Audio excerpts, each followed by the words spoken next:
சொல்றேன். நீங்கெல்லாம் என்ன பிட்டிங் பத்தி பேசுறதுக்கு நீங்க யாரு? ஆக்ஷன்ல எடுத்து வச்சிருந்தாருன்னு. அந்த இன்சிடென்ட்ஸ் எல்லாம் நடந்ததே யாருக்காக? யார் செஞ்சாங்க? எல்லாருமே இபிஎஸ் இபிஎஸ்ங்கிறீங்க. அப்ப இபிஎஸ் அது ஆர்கே நகர் எலெக்ஷன் பை எலெக்ஷனுக்கு முன்னாடி நடந்தது. அது வரைக்கும் காப்பாத்தி ப்ரொடெக்ட் பண்ணி வைக்கணும் யார் நினைச்சது? டிடிவி ஆர்கே நகர் எம்எல்ஏவா நின்னதை கண்டெஸ்ட் பண்ணதே எதுக்காக?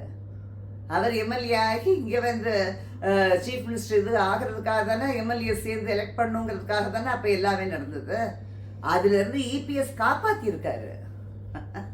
Again and again going into the clutches of that ஃபேமிலியிலேருந்து காப்பாற்றிருக்காரு.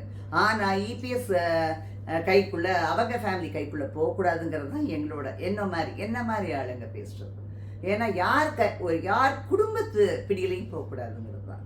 ஒரு சின்னம்மாவோட கையில் இருந்தது போதும், மிச்சம் யார் கையிலையும் போகக்கூடாதுங்கிறது தான் எப்போவுமே.